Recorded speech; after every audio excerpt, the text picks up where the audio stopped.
નમસ્કાર મિત્રો, સ્વાગત છે તમારું ગુજરાત લાઈવ યુટ્યુબ ચેનલમાં। મિત્રો, આજના સમાચાર વિશે વાત કરતા પહેલા જો તમે અમારી ચેનલમાં નવા છો તો નીચે લાલ કલરનું સબસ્ક્રાઇબ બટન આપેલું છે, તેને દબાવીને બાજુમાં રહેલા ઘંટડી બટનને પણ દબાવી દેજો, જેથી મારા આવનારા તમામ વિડીયોની માહિતી તમને મળતી રહે। બબે સિસ્ટમ સક્રિય ગુજરાતના આ જિલ્લામાં થશે ભારે મેઘતાંડવ। હવામાન વિભાગે રાજ્યના મોટાભાગના જિલ્લાઓમાં ભારેથી અતિભારે વરસાદની આગાહી કરી છે, જેમાં ઉત્તર ગુજરાત, દક્ષિણ ગુજરાત, મધ્ય ગુજરાત, સૌરાષ્ટ્ર અને કચ્છમાં ભારે વરસાદ પડે છે। તો આજે બનાસકાંઠા, મહેસાણા, પાટણ, સાબરકાંઠા, ગાંધીનગર, અરવલ્લી, ખેડા, અમદાવાદ, આણંદ, પંચમહાલ, દાહોદ, મહીસાગર, છોટા ઉદેપુરમાં હળવાથી મધ્યમ વરસાદ પડે છે। ત્યાર પછીના સમાચાર વિશે વાત કરીએ તો ખાદ્ય તેલોમાં ₹20 થી ₹30નો વધારો।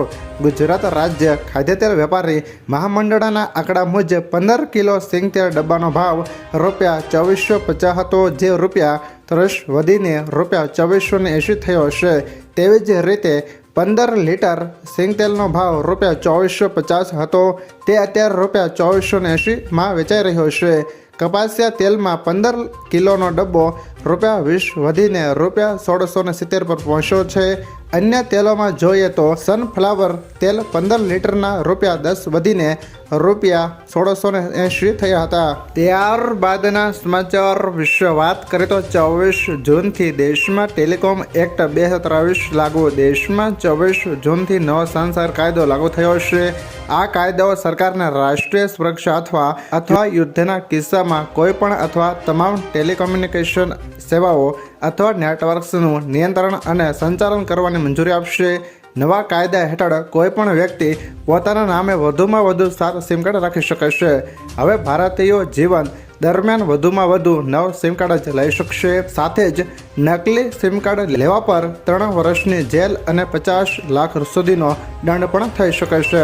ત્યારબાદના મહત્વના સમાચાર વિશે વાત કરીએ તો આયુષ્યમાન યોજના હેઠળ 70 વર્ષથી વધુ વયના તમામને મફત સારવાર। રાષ્ટ્રપતિ દ્રૌપદી મુર્મુએ 18મી લોકસભાને સંબોધિત કરતા દેશના વડીલો માટે મહત્વના સમાચાર આપ્યા છે।